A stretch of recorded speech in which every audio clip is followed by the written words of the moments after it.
नमस्कार विद्यार्थी मित्रांनो, स्मार्ट अकॅडमी या एज्युकेशनल यूट्यूब चॅनलवर तुमचं मनापासून स्वागत आहे.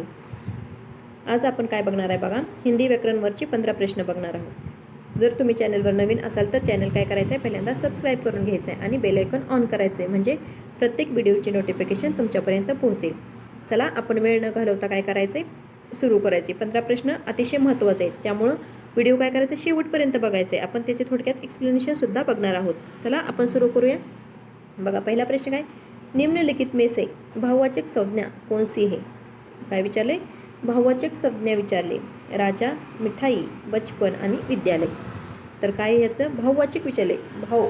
भाव ज्यातून भाव प्रकट होतो त्याला काय म्हणायचं, भाववाचक संज्ञा. काय आहे तर बचपन. बघा थोडक्यात आपण त्याची माहिती बघूया. जो संज्ञा किसी भाव, गुण या अवस्था को व्यक्त करते है करे वह भाववाचक संज्ञा होते. काय म्हणायचं याला, जी ज्या संज्ञेतून भाव, गुण, अवस्था असं व्यक्त होतं, त्याच्यातून काहीतरी भाव व्यक्त होतो त्याला काय म्हणायचं, भाववाचक संज्ञा असं म्हणायचं. उदाहरणार्थ बघा, इमानदारी, सुंदरता, बुडापण ह्याच्यामधून काय होतं तर भाव, एक प्रकारचा भाव व्यक्त होतोय, त्यामुळे ह्याला काय म्हणायचं, भाववाचक संज्ञा. चला आपण पुढचा प्रश्न बघूया. बघा दुसरा प्रश्न काय, जो दूसरों का भला करते हो इसके लिए सही शब्द क्या है. बघा ह्या वाक्याबद्दल एक आपल्याला सही, त्याच्या बरोबर प्रॉपर अर्थाचा एक शब्द आपल्याला काय करायचा आहे, चूज करायचा आहे.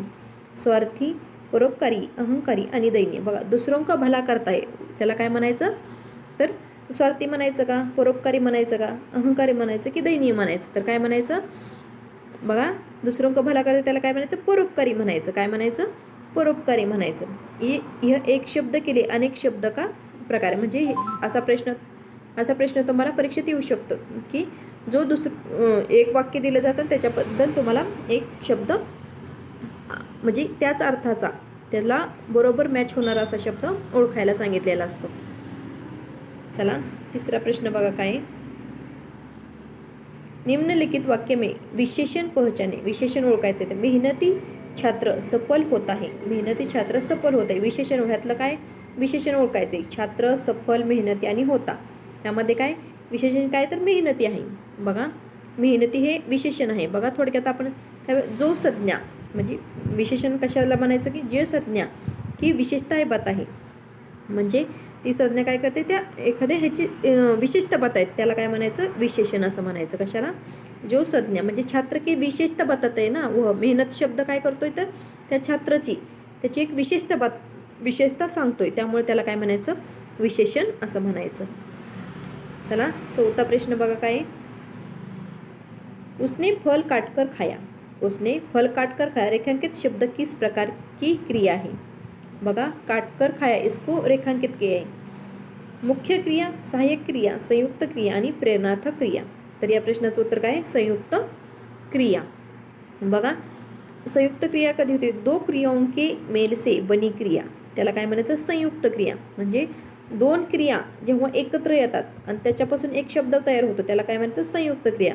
बैठ जाना, चल जाना हे काय झाल्या, संयुक्त क्रिया झाल्या. तसंच इथं काय आहे, काटकर खाया त्याला काय आहे, ते आहे संयुक्त क्रिया. म्हणजे दोन शब्द मिळून जी तयार झाली त्याला, दोन क्रिया मिळून जी क्रिया बनते त्याला काय म्हणायचं, संयुक्त क्रिया. चला पाचवा प्रश्न आपण बघूया.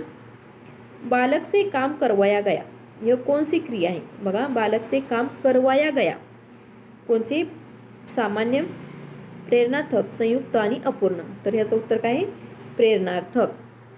चला, जब करता स्वयं काम न करके दुसरे से करवत आहे. बघा जेव्हा करता स्वतः काम करत नाही पण तो दुसऱ्यांकडून जेव्हा करून घेतो त्याला काय म्हणायचं, प्रेरणार्थक क्रिया असं म्हणायचं. त्याला काय म्हणायचं, प्रेरणार्थक क्रिया. हे तुम्ही लक्षात ठेवायचे. बघा व्हिडिओ जर आवडत असेल तर काय करायचे, सर्वांनी लाईक करून घ्यायचे. पहिल्यांदा 15 पैकी तुम्हाला किती मार्क्स मिळतात हे तुम्ही कमेंट बॉक्समध्ये कमेंट करायचं आहे. निम्नलिखित में से संबंध कारक का उदाहरण कौन सा है. बघा निम्नलिखित में से संबंध कारक विचारले. संबंध कसं, राम ने, फल को, घर का, चाकू से.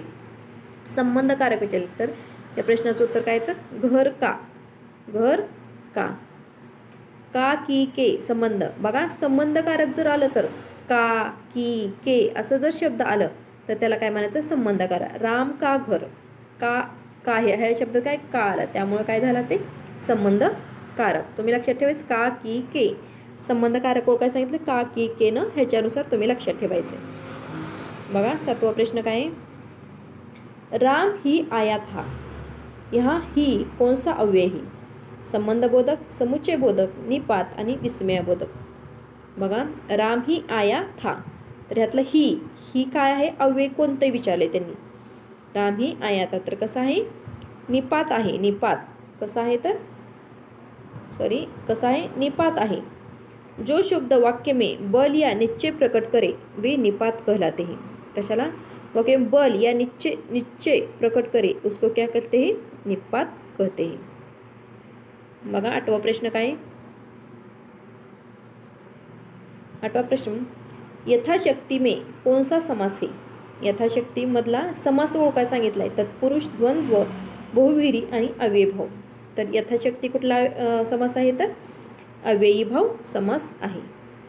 बघा जहाँ पहला पद अव्यय हो अव्ययीभाव समास कहते. ज्याला जेव्हा पहिलं पद हे काय असतं अव्यय असतं.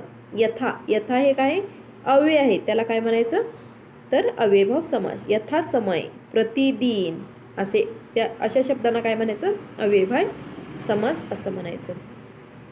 बघा 9वा प्रश्न नीलकंठ शब्द में कौन सा समास है. तत्पुरुष, धर्म, कर्मधारण्य, बहुव्रीही आणि द्वंद्व. तर कुठला आहे बहुव्रीही. नीलकंठ जिसका अर्थ दोनों पदों से अलग हो. नीलकंठ म्हणजे असा शिव. नीलकंठ आपण कशाला म्हणतो तर शिव म्हणजे त्या शब्दापेक्षा वेगळाच अर्थ जेव्हा निर्माण होतो त्यातून त्याला काय म्हणायचं बहुव्रीही समास असं म्हणायचं. बघा 10वा प्रश्न काय आहे बघा. उसने कहा कि वह आएगा. यह कौन सा वाक्य भेद है. सरल, संयुक्त, मिश्र, अज्ञार्थक. कौन सा है. उसने कहा कि वह आएगा कुठला वाक्य भेद मिश्र आहे. एक आहे मिश्र आहे. बघा जिसमें एक वाक्य मुख्य वाक्य असतं एक काय असतं आश्रित असतं. म्हणजे मराठीत एक वाक्य मुख्य असतं एक वाक्य गौण असतं. तसंच काय असते जिसमें एक मुख्य वाक्य और एक आश्रित वाक्य होता है उसको क्या कहते हैं मिश्र वाक्य कहते हैं. बघा 11वा प्रश्न काय संज्ञा किसे कहते हैं. निम्नलिखित में से संज्ञा शब्द कौन सा है. सुंदर, खेलना, विद्यालय आणि धीरे. तर या प्रश्नाचं उत्तर काय आहे विद्यालय. बघा तर संज्ञा कशाला म्हणायचं आपण बघूया. जिस शब्द से व्यक्ति, वस्तु, स्थान या भाव का बोध हो उसे संज्ञा कहते हैं. विद्यालय एक स्थान का नाम है. विद्यालय का एक स्थान का नाम है. उसके लिए उसके क्या कहते हैं संज्ञा कहते हैं. बघा 12वा प्रश्न काय सर्वनाम पहचाने. वाक्य में सर्वनाम कौन सा है. मोहन ने कहा कि वह आएगा. मोहन कहा वह आएगा. तर या प्रश्नाचं उत्तर काय आहे वह. मग काय वह क्या आहे सर्वनाम आहे. बघा आपण सर्वनाम म्हणजे काय बघूया. जो शब्द संज्ञा के स्थान पर प्रयोग होता है उसे सर्वनाम कहते हैं. यहाँ वह मोहन के लिए प्रयोग हुआ है. मोहन के लिए क्या प्रयोग यहाँ काय झाले वह काय झाले मोहन के लिए प्रयोग हुआ है. इसके लिए उसको क्या कहते हैं सर्वनाम कहते हैं. बघा 13वा प्रश्न काय आहे बघा. विशेषण कौन सा है. लड़का, पडता, बुद्धिमान आणि जल्दी. बघा बुद्धिमान हे काय विशेषण आहे. आपण विशेषण कशाला म्हणायचं बघू. जो शब्द संज्ञा या सर्वनाम की विशेषता बताई वह विशेषण कहलाता है. बुद्धिमान लड़का आपण म्हणतो ना त्याची त्या मुलाची काय विशेषता सांगतोय तो बुद्धिमान आहे तो मुलगा त्यामुळे त्याला काय म्हणायचं विशेषण असं म्हणायचं. बघा 14वा प्रश्न काय आहे. क्रिया पहचानिए. वाक्य में क्रिया कौन सी है. बघा बच्चे मैदान में खेल रहे हैं. बच्चे मैदान खेल रहे में ये काय क्रिया है. खेल रहे हैं ये काय क्रिया है. जो शब्द कार्य या अवस्था का बोध कराए उसे क्या कहते हैं क्रिया कहते हैं. म्हणजे क्रिया करतात त्यांना काय म्हणायचं क्रिया ओळखायचे म्हणजे जे करतात क्रिया घडते त्याला काय म्हणायचं क्रिया.